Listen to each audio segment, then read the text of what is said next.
G'day and welcome to the Build Me a Brewery podcast. My name is Chris Hayton and this is part 2 of the beer distribution segment. In this episode, I sit down with Group Quality and Sustainability Manager of the Endeavour Drinks Group, Diarmaid O'Mordha. Most of you will know that the Endeavour Drinks Group is one of the largest beverage retailer and distributors in Australia, with well-known bottle shops such as Dan Murphy's and BWS and the giant pubs and clubs network of the ALH Group. Diarmaid and his team, to use his own words, are the ones that keep the river clean from being polluted when it comes to the many different beverage producers wanting to sell their products within their retail distribution channels. In our chat, we talk about the potential opportunities for small local breweries if they have ambitions to get their beers into local BWS bottle shops, the common pitfalls and issues they come across with suppliers just starting out in wholesale distribution, and some of the bare minimum quality controls a distributor such as Endeavour would expect a brewery to adhere to. So I hope you enjoy it then, my sit-down chat with Diarmaid O'Mordha from the Endeavour Drinks Group. Diarmaid O'Mordha, welcome to the Build Me a Brewery podcast. Thanks for coming on, mate. Thanks, Chris. Good to be here. I was really excited of sitting down with you, actually. Obviously, this episode is going to feature on our beer distribution segment, and met with people right across the industry that sort of deal in that distribution space. And obviously Endeavour Drinks being one of the major, players for bottle shop distribution with your Dan Murphy's and BWS, etc. And I'm sure a lot of people listening would be very interested to hear, your advice and insights on how they've started out. They're starting to get some runs on the board. They're starting to dip their toes into getting their beers out to local bottle shops. Yep.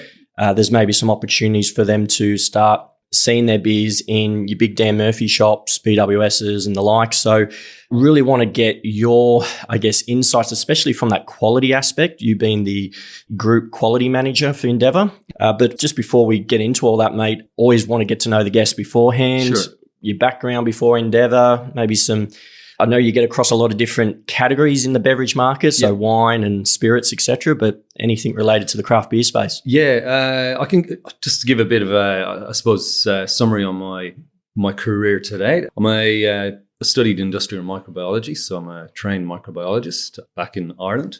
That was probably around finished there in 98. 98 went into basically the first brewery I'd ever been into, doing a thesis to finish off the degree, and basically got a 4-month placement in industry. That was the first time I had a really good pint of stout after Guinness. And, the brewery was, I think, probably about a year old at that stage. And craft beer was just, it was unheard of. You start talking about the idea of setting up a brewery in Ireland beyond what was already established with the ALH, and everybody would think you were crazy that there was no opportunity there. But these guys came over from Canada and with some Irish partners and set the brewery up in Dublin across the way from Guinness on the other side of the river. So finished the exams, got a call, said, "Listen, what are you doing? Do you want a job?" And went in, and so I ended up spending about 2 years working with the Dublin Brewing Company. Left Dublin Brewing Company, went traveling, came to Australia, met my wife, settled down, got a continued brewing. So went down to Five Islands Brewing Company down in Wollongong. Yeah. And then from there went in with Line into Malt Shovel Brewing there in Camperdown. Then left those guys to work in CUB. So CUB went into spirits, did a couple of years at Botany, then moved up to the brewery at Yatala. Left Yatala, came back to Sydney, worked with Asahi in RTDs and carbonated soft drinks.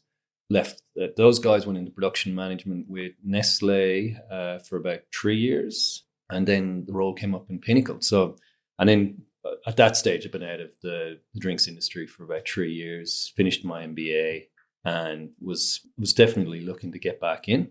So I got a call. There was a quality project role with Woolworths for liquor. So went in, had a chat, and I think the opportunity was once I arrived, I got the job as quality manager for Pinnacle Drinks, and then Pinnacle Drinks is it was a pretty young business at that stage, but the business really is it's an internal supplier to Dan's and BWS. So right now Pinnacle's, I suppose, evolved now to a point where it's got 4 wineries. So it's got Isabel Estate in Marlborough, Chapel Hill in McLaren Vale, Dorian Estate in the Ross Valley, and then Oak Ridge in Yarra.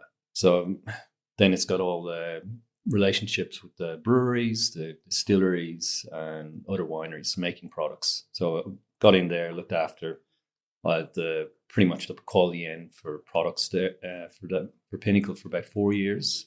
And there was an opportunity then. So basically just looked at, from a customer perspective, anything on the shelf that was Pinnacle, we were looking after.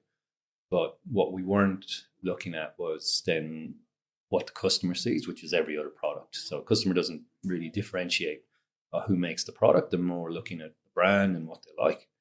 So the opportunity was basically to widen the scope and just make sure all customer comes into a store that, there's kind of 3 key experiences they're looking for. Yeah, and I guess a bit of that content there around Endeavour Group. One of my next questions, talking a bit about all the different brands and that features as part of the group. But before we get into that, a couple more fun facts.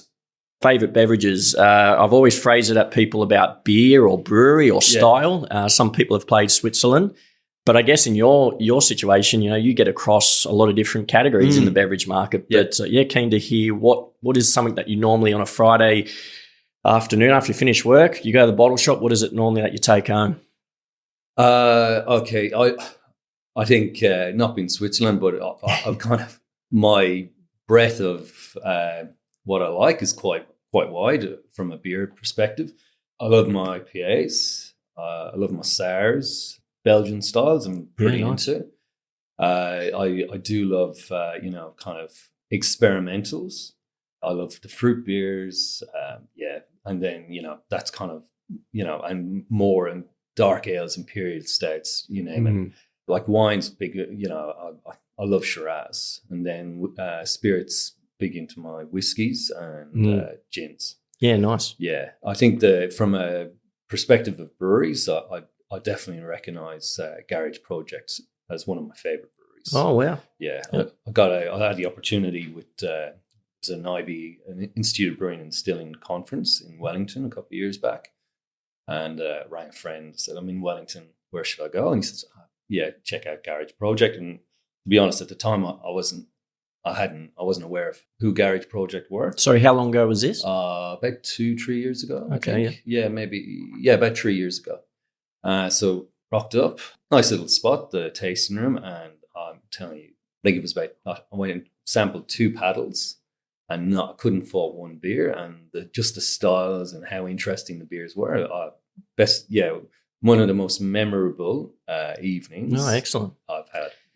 I really didn't think you were going to pull the trigger on actually naming a brewery. So because I know you covered yourself pretty wide there, all the different categories, and I guess being group quality manager, you've got to do that. You can't play favourites, but and I've mentioned it before. And some of my favourite breweries, I sort of use the analogy of some of my favorite albums, that I listen to. It's like, it's not just one single or a couple songs you like. The whole album is what really sticks out. And there's a couple of breweries that I have or that I know of that are just every beer that they produce, whether it's only 3, 5 or 10, you just know everyone is made with quality. Yes. So, but that's great. I know there's plenty of Australian ones as well and European breweries too. But just to recognize one that kind of has, just stands out in my mind as, probably one of the best breweries that I've experienced in the world. Oh, brilliant. Yeah. All right. Well, tell us a bit more about the Endeavour Group. You guys frequently feature in media, and I'm sure a lot of people listening know who you guys are. Part of the Woolworths Group, but that's soon to... That's correct, demerge later in the part of the year. But tell us a bit about Endeavour Group, some of the brands you've mentioned a little bit in your intro there, and also your role as the quality and sustainability manager. Sure. Okay, it's a very interesting business. The organisation as it stands now is BWS, Dan Murphy's Australian Leisure and Hospitality. So we all know BWS and Dan's. ALH is the pubs and hotels arm of the business. Then we've got Cellar Masters, which is it's a wine subscription business online. And then you've got Langton, which is, your high-end, high-value wines and auction house. And then Pinnacle Drinks, which I mentioned is like that supply business for Dan's and BWS. Come, I think, June, July this year, we'll be looking to demerge. So that's quite an exciting time now. Really, it's a big step in the history of the business to actually now establish itself as its own entity. So there's a lot of excitement now within the business and, anticipation. I think COVID, knocked us back about a year. Yeah, I was reading that. Yeah. Yep. So it's kind of, I suppose, a blessing in disguise. It means that, we had more time to prepare. And I think the amount of work that we had to do in the last year, it's probably, we'll definitely take it as a blessing. I think, the business has probably got 50% of the retail market. Yeah, we've been a big proponent now in actually driving and supporting the industries that we are connected to. So, I'm very proud to actually work for the business. In my role, I'm the Group Quality and Sustainability Manager. So pretty much the deliverable for my job is to ensure a customer walks into a store, picks up a product, has a great experience with the product. From a sustainability perspective, I focus on what's called circular economy. So that's really, if you've got a system and you put something into it, it's how you actually ensure that whatever you've put into it stays within the system for as long and doesn't require more resources to enter the system and then, waste leaving it. So the example is, for me, is the packaging element. So I do a lot of work now with particularly the wine industry through what's called the WISPA, the Wine Industry Sustainable Packaging Alliance. So that's a collective group of wineries, packaging suppliers, government agencies such as Green Industry South Australia, NGOs like Keep South Australia Beautiful, Australian Packaging Covenant Organisation, and industry bodies like the South Australian Wine Industry Association. So basically that collective group works on various projects that actually help lift and, basically brings the industry towards achieving the 2025 national packaging targets. But back to product quality and, I suppose most importantly, beer with this conversation. Yeah, well, I guess there's also a lot of people listening that, are interested in distilling as well. There's a lot of crossover between the two. So absolutely. Yeah. So product quality, it's really all around just, customer gets the product, they're happy with it and it's safe. My focus has always been working with the suppliers, the supply chain and stores. And if these kind of like three key touch points. If a supplier is making a good product, they pass it into a supply chain looks after it, stores it well, moves it well, then they'll arrive in a store in a good condition. Store looks after the product there, rotates it, keeps it in the right temperature, etc., handles it well. Then the customer comes in, picks the product off the shelf. It's a good product. So if any of those key touch points fail, then the product moves into the store, i.e., from the supply chain. If it's been mishandled in a damaged state, customer picks it up, then doesn't have a good experience with the product.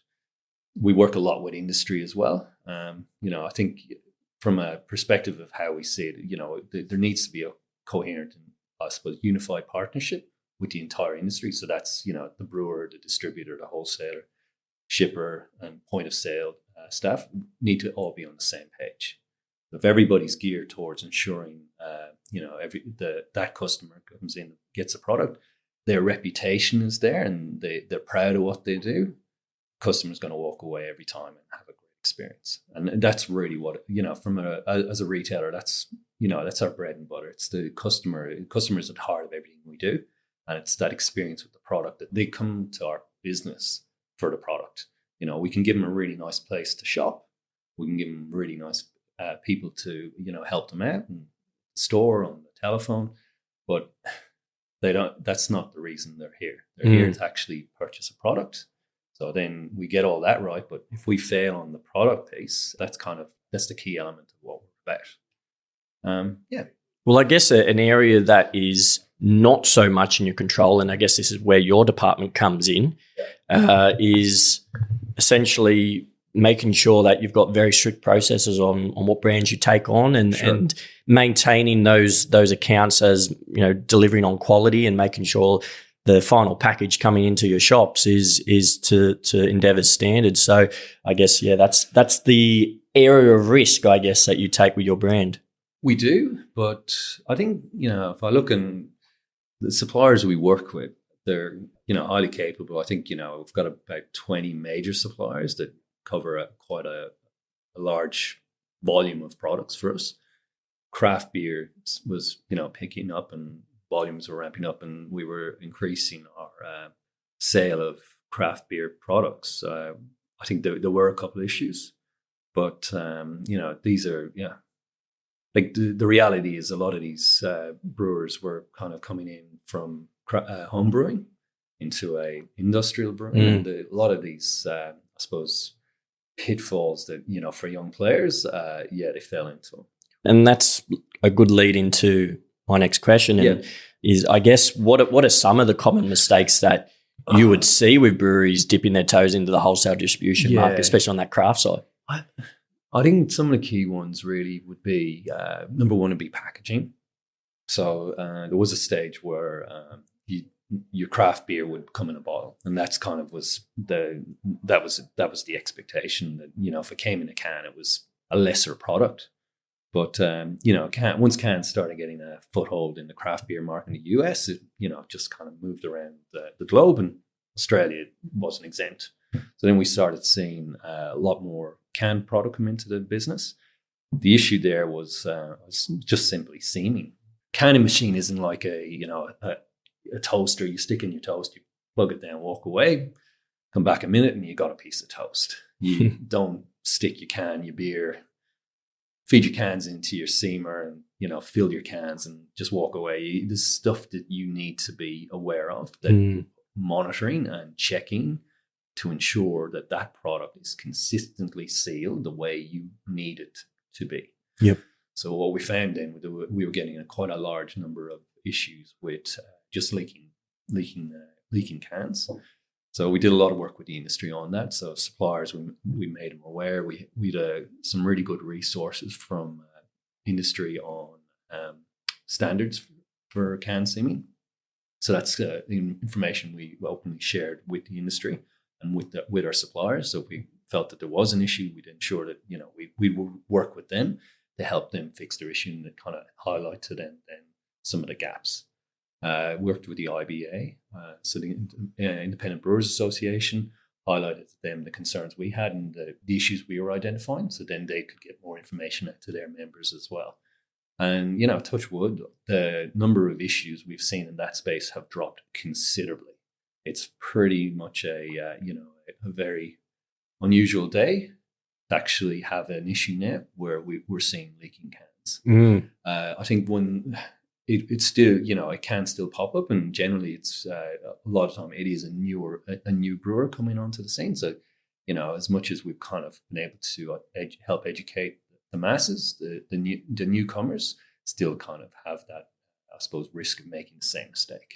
So has there been a lot of craft beer brands over the years that you've had to drop from Endeavour's portfolio because of that? No. I think the risk to the brewery is we can't sell the product. There's no way we're going to say to a customer, like some of these, there's products we sell from a craft beer perspective. You might spend $15 on one can. So if I'm buying it, if I'm going to spend $15 of my money for a can, there's got to be no question as to the quality of the product. Absolutely, yeah. I'm not doing it just to kind of fingers crossed. I hope she'll be right. No, it has to be that once they taste that product, they look at it, it's just perfect. Yeah. And I think then if you look at, say, the more mass produced beers that are lower price point, these brewers producing these products, they get them down pat.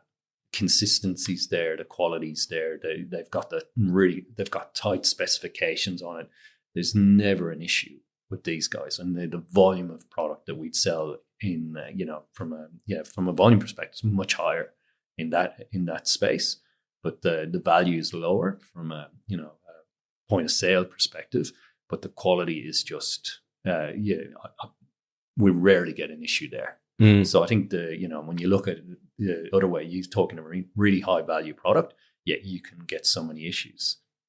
So I think it was critical then that we helped the industry to actually lift the bar, get brewers educated, and I think that's kind of been a key driver for me.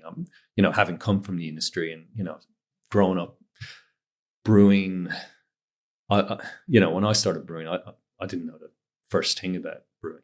I went in as a microbiologist. I learned kind of the basics, and even when I arrived in Australia, there was things that are around quality control that I had no idea about. I continued to learn about what I needed to know to make a really good beer. So knowing that, I do get it.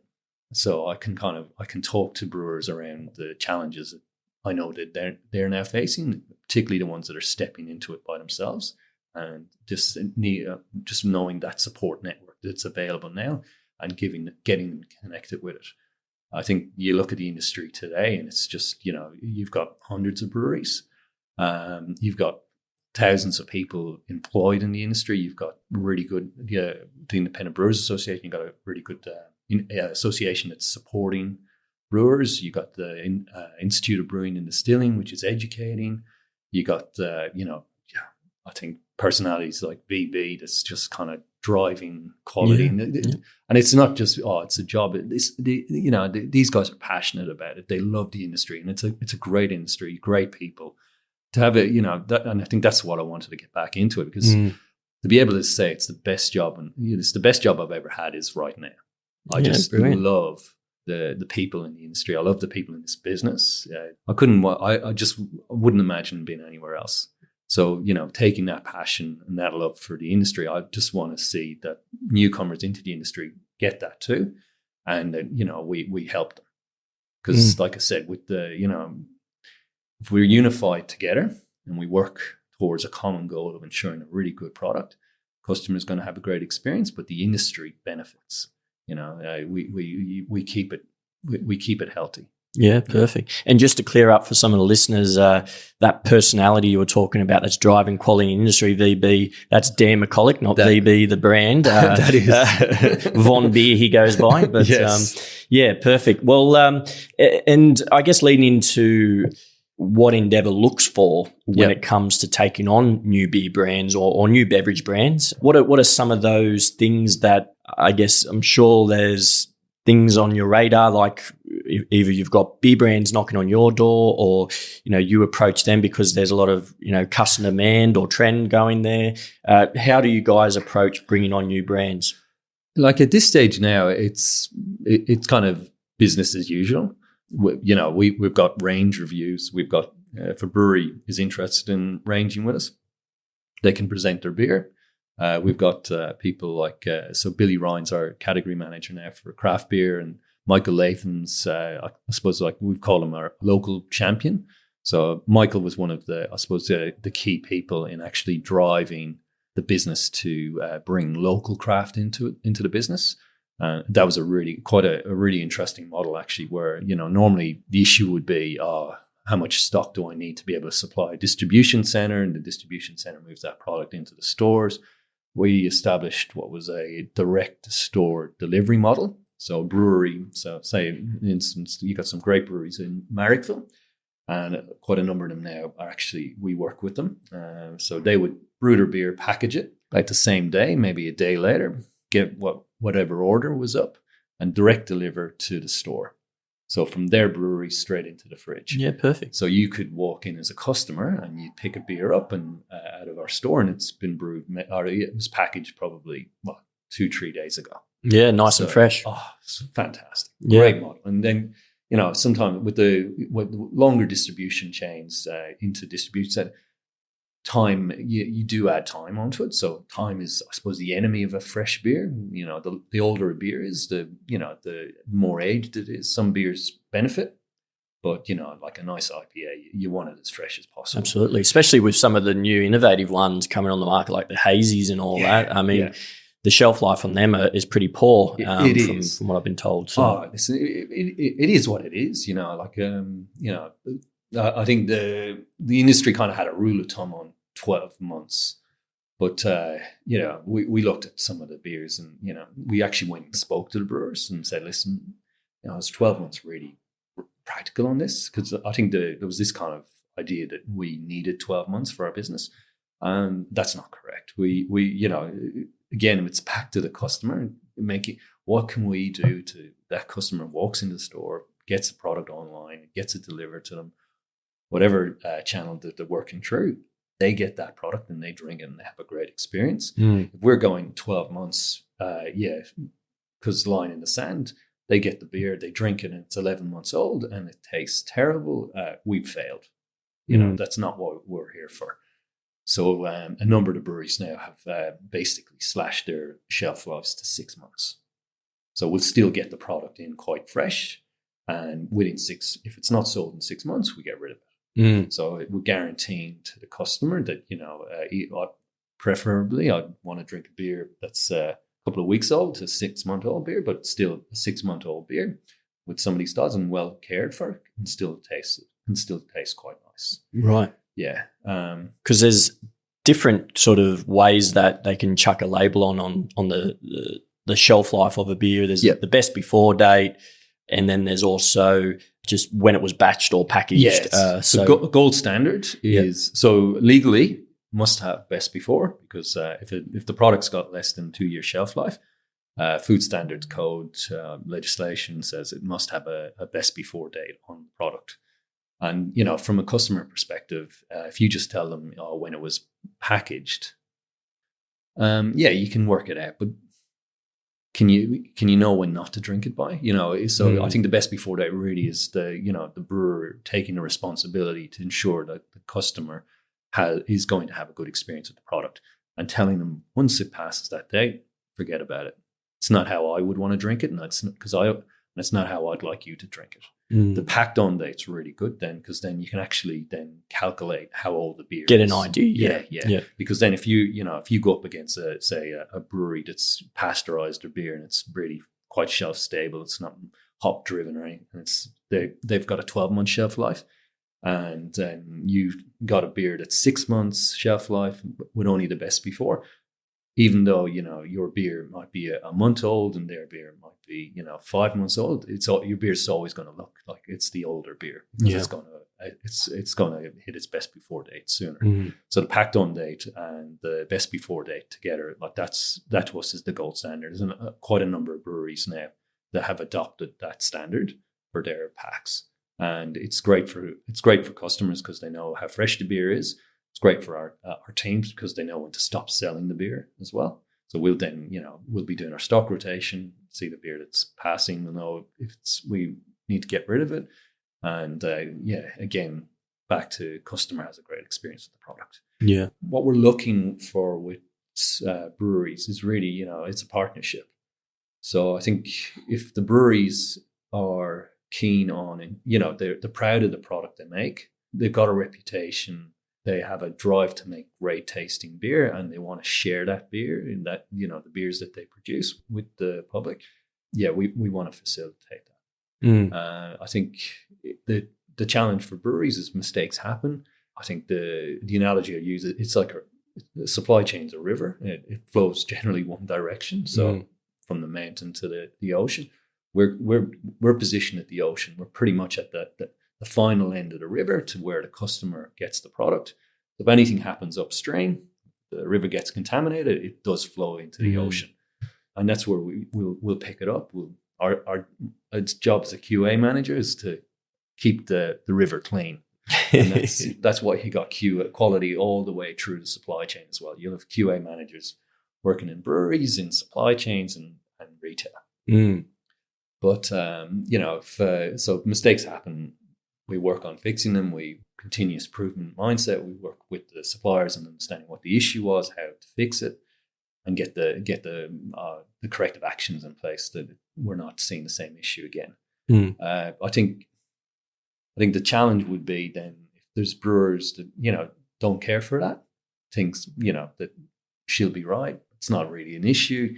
I think that's they're the brewers that we probably have to question whether we work with them or not. But Suffice to say, I really don't think that's much of an issue really with our suppliers. The ones we work with are quite committed to quality. If issues have happened, they've been very responsive on getting them fixed. You walk into any of our stores today and we've got a great selection and, some great beers. Yeah, no, I've mentioned on the podcast a few times already, like one of my local bottle stores is BWS. Yep. And it was only probably late last year I started noticing how many new breweries or craft beers started popping up. And even the deal of, a mixed 8-pack, get 20, 30% off. It felt like I had to go all the way into the inner west to a boutique bottle store to sort of have that type of experience. Yeah. And now I can get it 5 minutes down the road. But we've mentioned about quality being of high importance for what Endeavour look for in terms of bringing on new beer brands. But what would you say are also some infrastructure things that a brewery needs to have? Like we've got a lot of small microbreweries opening up, brew pubs starting to dip their toes into wholesale. Is there any sort of, minimums that you sort of look for in volume and production output? No. And I think that's back to the direct-to-store model. You could have a local brewery in an area that's, that could service, within a, say, 10-kilometer radius from its brewery, maybe 4 BWSs and BWS is probably the one you'd start with because Dan's obviously it's a bigger destination for a shopper and a wider range and higher, that's the bigger volumes that we'd see going into the business.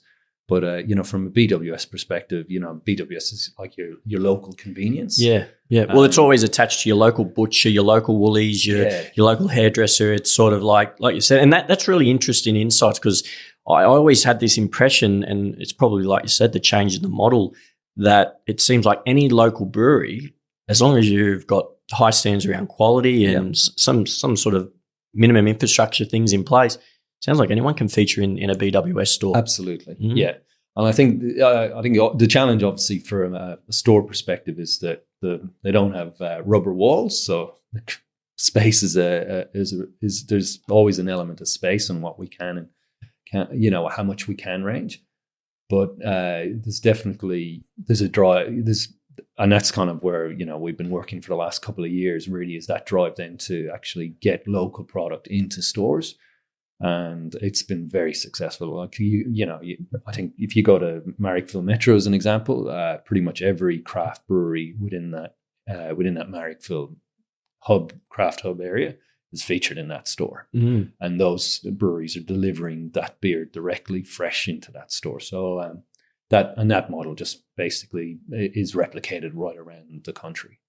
So, you go down to Hobart, similar situation, some really good Tassie beers in some of the BWSs there and in the two Dans, actually. Yeah, but at the end of the day, I think if you're talking, what's needed from a brewery's perspective, that care for the product. So, you got to care for the product. You got to be, you got to be on your toes to how it tastes with the customer. So there's a couple of things, that would come to mind that I'd probably say, these are good things to have. Know your process.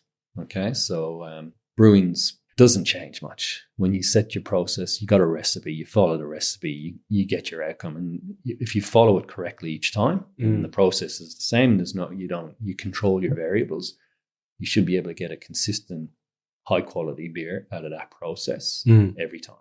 And that includes then also the packaging. So your parameters around what you're checking for your packaging to ensure that the seam's correctly, sealed, etc. And then, bringing back again to the brewery, there's a couple of things, I'd say from a food safety quality perspective, look into setting up a HACCP program. So hazard analysis and critical control point. That's pretty much been able to, I suppose, map out the entire end-to-end process, recognizing what's coming in and what's coming out, and setting up some critical control points for your food safety. So where are the critical areas that we could have a failure that would actually result in an unsafe product? So an example would be maybe your filler with caustic wash. So you do a caustic wash on your filler. How do you ensure then once that filler kicks off again that there's no residual caustic remaining that's going to go into your can. Yeah. Then you'd also have your QCPs, so your quality control points. So then you just recognize in all the key areas through your process where a quality issue may occur. So if you've got that in control, and that's really, it's process mapping, it's monitoring and then keeping your records, that'll be invaluable to you. So there's a bit of work to that. And it's not, from coming from being a home brewer to getting down into that kind of level of, I suppose, that discipline and, having to really put that much effort in.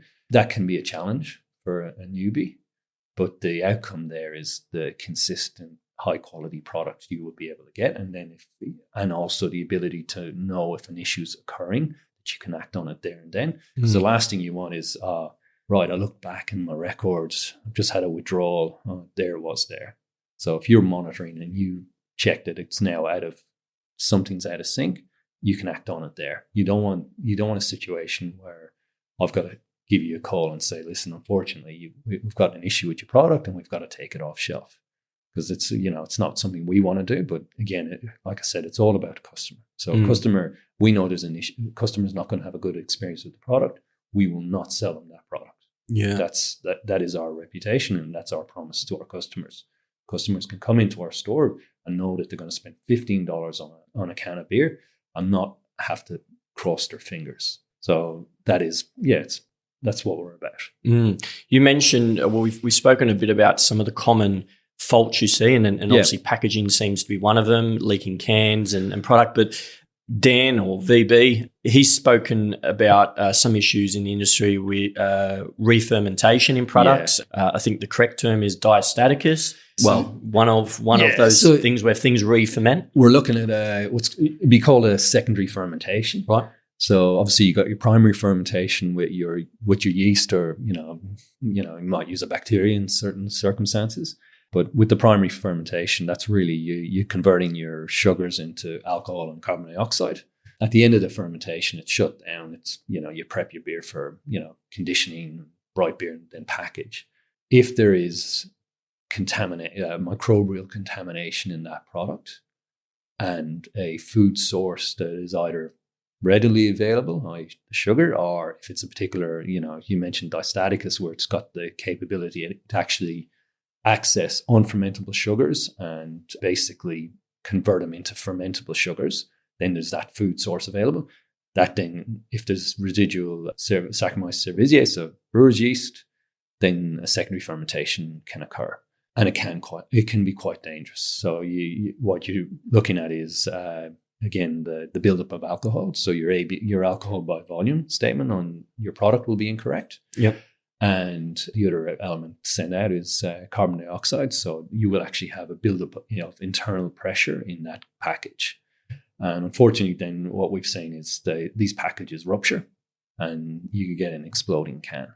So that's something that's, it's one issue that I'm quite aware of. And it's something we've worked very hard with the breweries and the industries to build the awareness and actually work with them on some of the key, I think, controls that they should be working on to ensure that they don't get that issue. Okay, so some of the key controls, it's not every brewer's ability.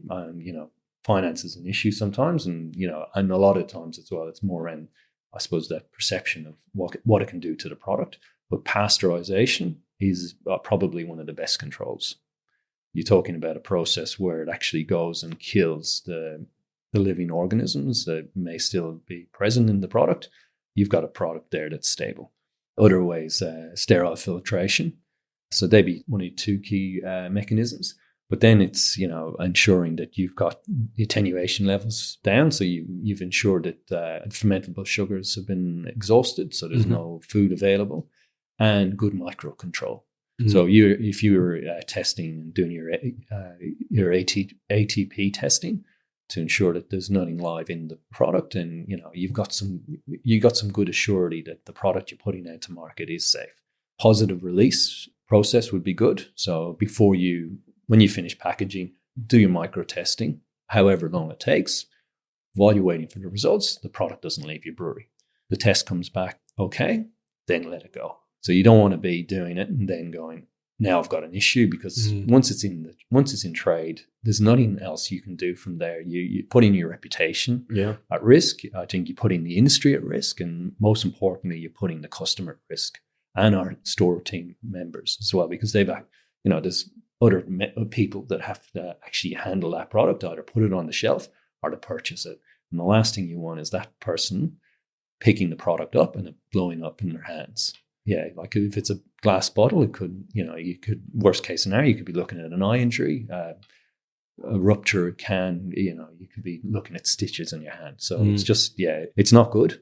And I think that's something that's a pitfall for new players that I've seen happen. But we've done a lot of work with the industry. The IBA's done a lot of work with the members, and we have seen a significant drop off for that issue.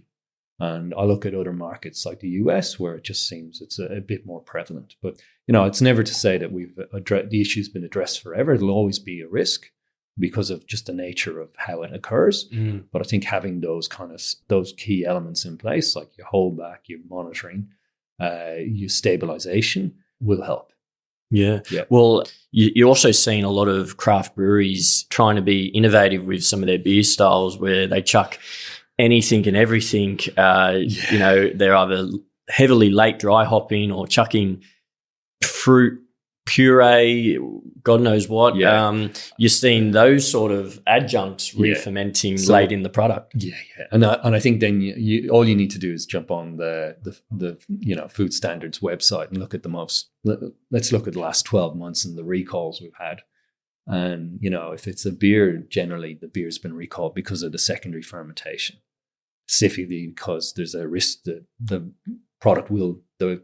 package will rupture through the buildup of the CO2, but also because the alcohol by volume is now out of spec. Because you got to, from a food standards perspective, your alcohol, so that you're given a plus or minus 0.3 from what you state on the package. Yeah. So once you breach that, you've got an illegal product.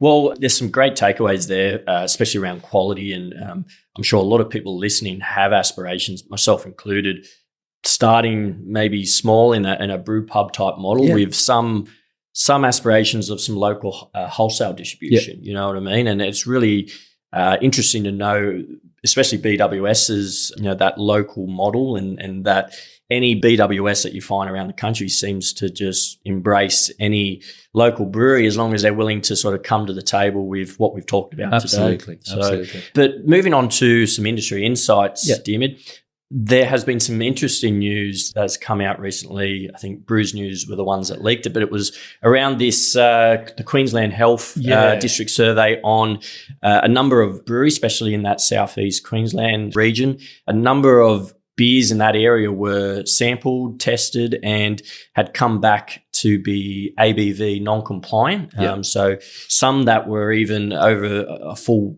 1% over the stated amount on the label. Are you able to talk to us a bit about Endeavour's response to that? Okay, so our position would be if a product doesn't meet the labelling requirements of the Food Standards Code, we won't sell it. So if we become aware of a product that breaches any of the requirements, it does get withdrawn. So, it's not just a case of, ABV. It could be the label might have the wrong ABV on the product, for the beer. Standard drinks might be incorrect, volume might be correct. We would actually pull that product and get it relabeled. So in these instances, if we do pick up on product that breaches it, that product would be taken off shelf. And depending on, then we'd have to assess the issue. Is it because it's a secondary fermentation? Obviously, it's not going to go back on shelf. But if it's a situation where it's potentially the product had just the incorrect ABV, we'd have to get it relabeled and update the standard drinks. We will need to, we'd be looking into that ourselves now. So I won't get into the detail on what we're doing there, but definitely we take reports like that very seriously. We take our responsibility to our customers to ensure we provide a safe and high quality product very seriously, and that we provide a product that's legally fit for sale very seriously. So on that front, I think there's a bit more work that we'll be doing on our end just to get an idea on this, because I think I haven't seen the report. we'll be doing our own investigating at the moment. Because these beers were purchased directly from the brewery themselves. They weren't sort of found in bottle stores or anything like that. I haven't seen the report, so I don't know what breweries are involved. I don't know where the points of purchase were. Yeah, I think it's something that you can't ignore. They've done their testing. I think we'll be doing our own verification on that. Yeah. And if we do find any breweries that obviously have a breach for ABV, we will need to engage with them, and we'd have to then withdraw the product from sale and then determine what happens with that product and why it's breached ABV. I think it's a situation where it is paramount that whatever you say on the label is correct. It's not just about saying it's 4.5% and she'll be right if it's 5.5. No, it's got to come down to a level of pride and professionalism in what you do to actually hit your specifications. I think it's a testament to the skill of the brewer to be able to know what the ABV target is and to hit it. Never would you see like a larger brewery release a product that doesn't meet their quality specifications. And there's no way that they can't be, that kind of mindset doesn't apply to a smaller producer. It absolutely does. Absolutely, yeah. And come back again to, you're a smaller producer, might not have the same level of resource. Doesn't matter. You're selling a product. It's your reputation. There's legal requirements. All of this must be met. If you can't do that, then don't get into the industry, because it's a non-negotiable requirement. You've got to be able to meet all those requirements. I think that's as much as I can say on that. Well, if you want to play in that big space with major distributors and bottle shops like the Endeavour Drinks Group, I guess whether you're small or large, you've got to be hitting what we're talking about today. Absolutely. And ABV, it's probably the key parameter that you just can't, you gotta hit. Like you might have your specification, you might have a specification for bitterness and color. You might breach your own specification on that, but you taste the beer, it's your beer, fine, let it through. There's no legal requirement on, you said it was this, and unless, I think the key thing is as well, like you got to bring it back to false and misleading information. So accepting that there's a food standards requirement on it, there's also an ACCC angle to it, that if you tell a customer it is this, it must be that. Yeah. No, it's something I've taken a massive takeaway from this podcast. I think it was Steve Hendo that brought it up first, where he talked about, you're essentially a food manufacturer. Absolutely. And, if someone's coming into your brewery or buying something off a bottle shop shelf and they're thinking that only, if I have two of them, I'm all right to drive, and the legal ramifications, I don't think it doesn't hit home for home brewers. It didn't really hit home for me when I first started this podcast. I've learned so many things that I need to be thinking about in a commercial sense and also in a legal sense of being a beer producer. But I don't think it's really thought about with these backyard brewers making the jump into the commercial space.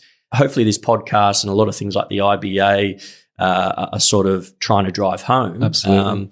But it's definitely a big educating thing, especially for new breweries to the market. So just one other industry trend, because you're right across all the different categories, always like to get a guest's insight on where they see the next trends are moving, or maybe if you just want to provide some comments on the craft beer space of what you see the future outlook of it. So not an expert in this space. Okay, so I think well, maybe not just craft beer, but maybe where you see the future of the alcohol beverage market. Well, premiumization is definitely a factor. I think you and people really looking after themselves. So we're actually seeing a continued trend of people, the nation consuming less alcohol, which is a great thing to see. People are drinking more responsibly, they're looking after themselves. Endeavour Group, we're a drinks business. So we don't just sell alcoholic beverages, we sell beverages. Yeah. So if you want to drink for whatever occasion, if you might like a non-alcoholic beer, we've got it. So I think, from a trend perspective, we're seeing people drinking less, but still spending about the same. So they're actually then saying, oh, I'm not going to drink that much. So they've reduced the volume, but now still got this is my budget for the week. So they're actually buying products that are more premium. And that's what's driving a lot of the craft beer. So, the guy that would have bought maybe a case for the week might now only buy like a multi-pack. But probably, from value perspective, they're probably paying about something similar. So what I would have paid for a case, I'm now getting I'm now getting my 6-pack. I'm drinking less, drinking better. I'm drinking a really high quality product and I'm loving it. The other ones would be seen as, the non-alcoholic category growing. So there's a lot of, so we're seeing a lot of new beers come in that are non-alc beers. So they're really, some of them are quite good actually, that they taste like a beer. You got some really good styles like your IPAs, your pale ales, your amber ales, your porters. So I had a tasting session last week, and quite a number of them were really quite good. I think there's some opportunity with a few of the other ones as well. They just need to be able to deliver on that. But there's certainly breweries out there that are actually starting to make some really good non-alc beers. Other I suppose trend as well, the seltzers. So we've seen seltzers step into the market from the US. There's actually a number of breweries now within the Australian market that are they're producing their own seltzers. I think that's kind of a trend as well around that healthier. I don't want as much sugar, so these products are pretty much flavored water with alcohol. So there's less calories to it. So again, that's something I see that's kind of that's been on the rise. From a personal view, it's not my preference. I'm not sure if it's going to continue or if it's something that's here to be a fad, and maybe in a couple of years' time something else will come in. Yeah, but they're the ones we're seeing at the moment. Yeah, no, it's seltzers has been talked about many times in this podcast, and listening to some American podcasts talk about the hard kombucha market as well. So kombucha being well known over here now, but I can't say I've seen any alcoholic versions over here. Have you? Yeah, no. I think Dirty Butcher's an example. So there's a few in the market. Kombucha's definitely been there's been a big drive there just from the health trend, but obviously then there's an opportunity seen with some of the producers to get an alcoholic version in. So that has happened. So yeah, I'm not saying that there's been a major, I suppose, uptake on it, but it's definitely a category that's grown for us. I think kombucha's learned some similar had some similar issues to the craft brewers as well. There's a couple of recalls there with some of the kombucha products because of secondary fermentation and breaching alcohol and packaging explosions as well. So it's not just, these issues aren't confined to just the craft beer industry. Yeah. As well. Now, not just particularly Endeavour, but I guess some of the major distributors have somewhat been applauded during the COVID period of trying to help out some of the small suppliers, especially craft breweries or craft beverage brands. Yeah. Helping out with payment turnaround and also volume, making sure they're ordering the similar volumes during that difficult period. Yep. Are you able to talk a bit about that? Yeah. So when COVID obviously hit, there were lockdowns, and those lockdowns impacted a lot of people within the industry, particularly the businesses that were quite linked to the on-premise. So when pubs, hotels got shut, then that revenue stream suddenly dried up for them. There was we did see then an increase then in foot traffic into stores in replacement of not being able to get a product, get your beer from the hotel. You got it from your bottle shop. So that was, was kind of a benefit for us. But what we, certainly then we were concerned about what the impact then was to our suppliers. And like I said, with the industry, it has to be united. There's no point, it can't be a win-lose scenario. It has to be a win-win. So there was a couple of things that we looked at with the suppliers. We went in and talked. We basically had a bit of a call to arms internally then went out and actually talked to each of the industry bodies on what our plan was to help the suppliers within each of the industry bodies. So you're talking like the Australia Grape and Wine, the Independent Brewers Association, Cider Australia, and the Australian Spirits, as an example. And what we looked at was payment terms. So, we had a threshold for revenue. So if that business was at that level, then we were reducing our payment terms for them. So instead of getting paid, say, like 60 days or, 45, I think it came down to about 30 or less. So, we basically ensured that they're getting access to cash sooner. And we went on a drive as well to get a lot more products into the business. And to, if we had the space in Dan's, we were looking at how we would get them onto our Endeavour Marketplace website and really driving the sales for these guys to actually, you've no longer got the channel to sell it into a pub, but we know customers still want to have a drink. So they're looking to buy from a retailer. So we are that retailer that a lot of customers then went to. We then ensured that the products that they would get in the pub are the products that, they might not have seen before, but these are smaller suppliers that are getting heavily impacted. They're now available to them. And we've had some very good feedback from the industry on that. And a lot of suppliers, basically it meant the world to them. So it's quite touching to actually work for an industry and work for a company that really does care. So it was certainly a proud day for me to be part of that, part of the business. Yeah, no, it was really interesting to see, because I know at the beginning of this podcast had some of the brewers that I went out to in the US talk a bit about, especially on a pub level, the payment turnaround for kegs can be quite excruciating for some of these smaller businesses, because a lot of them are a big organisation, some of these pubs, obviously part of the ALH Group. And a lot of them have commented on how good, I guess, the group was when it came to payment terms, and helped them out because, and you still ordered the same sort of volumes and helped them out with that. And so it was really good to see the industry pull together like that. So, and like you said, it's everyone sort of needs to be united, or one part falls down and everyone else suffers, I guess. Yeah. And, I think we've had a couple of calamities, the wine industry then getting hit by bushfires. Yes. I think we came out of that summer where, half the vineyards in Adelaide Hills had been burnt, so we did a lot of work then with wineries there and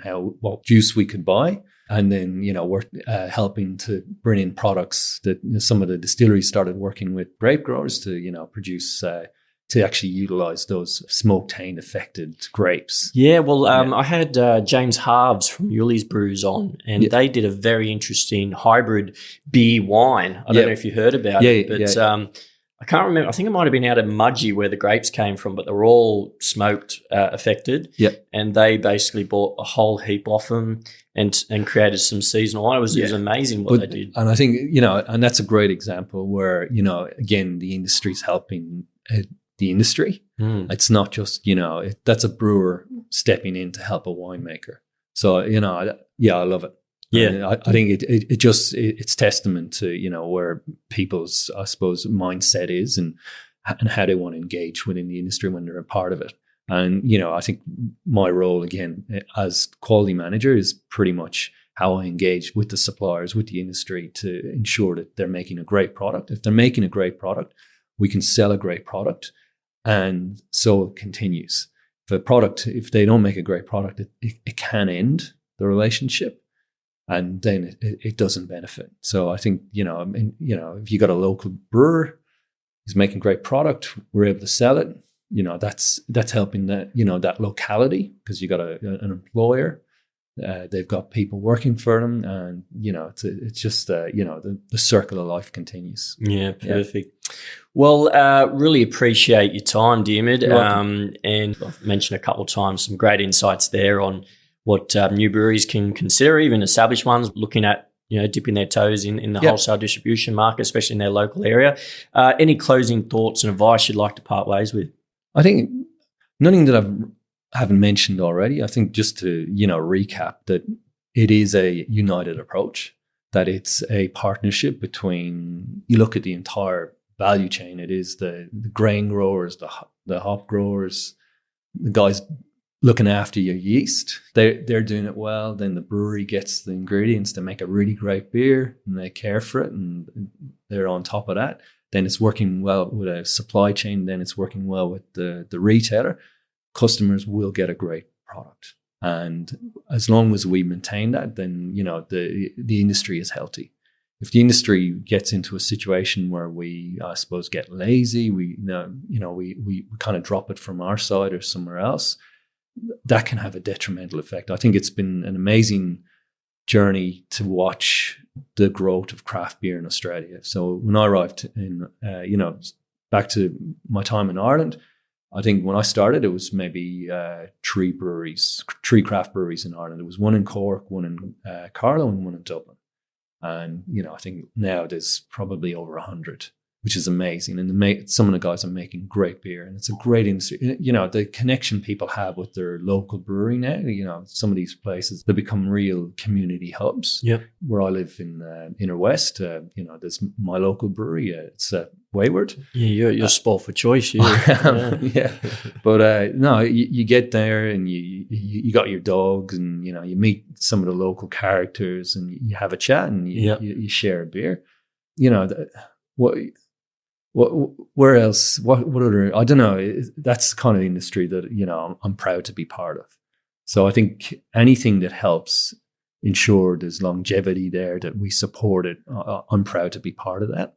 And I think anybody that's part of that should be proud of that too, and really make the effort to ensure that the product that they make is the best product they can make. Mm-hmm. And they put the care, and they know it's good. And they're working hard to make sure they do that every time. And if a day comes where they make a beer and it's not fit for market, they don't release it.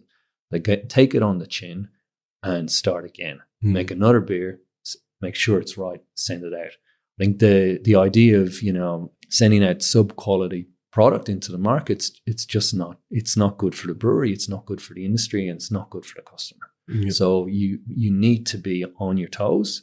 If you don't know, ask. There is support in the industry. There's a lot of great people that just they will give you the time, they will give you the knowledge, they will share it with you, often just for free. You ring them up, meet them for a beer, have a chat, tell them some of the concerns you've got, the problems you're encountering. They'll help you. And like I said, any of the help we've given to our suppliers, we're not charging. We're doing it for the simple sake of helping them be better brewers than they are yesterday. That for the future, they just keep improving. Yeah, well, perfect parting advice there, Diarmaid. And anything you'd like to mention or plug from an Endeavour perspective, services, product launches, events coming up? No. Is that more of a commercial marketing question? It is. That's it. It's like when it's happening, I get told about it, and they go, "Yeah, this is a good one. Yeah, come around." Yeah. No, my lens is product quality. Yeah. Well, and that's exactly why I wanted to have you on. I know it's beer distribution, and I guess you're the man, and your team are the ones that control what's going out there in terms of a quality perspective. Yep. So, another great episode to add to I guess what breweries need to know on that commercial level. So once again, Diarmaid, I really appreciate you coming on the Build Me Brewery podcast. Thank you very much. It was an absolute pleasure. Thanks for listening to the Build Me a Brewery podcast. That was part 2 of the beer distribution segment.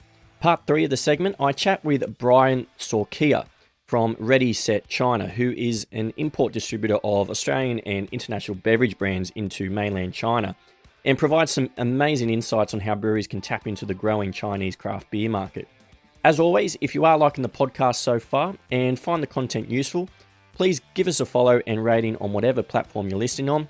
Also, follow us on all our social media handles, as well as visiting our website, www.buildmeabrewery.com.au. I'll also mention to listeners that we now have a new Build Me a Brewery discussion group linked to our Facebook page. Now, this is a group of keen listeners and like-minded people discussing their brewery build plans and providing advice to others on the subject. Link to this group will be in the episode show notes. Once again, I'm Chris Hayton, your host, and this is the Build Me a Brewery podcast.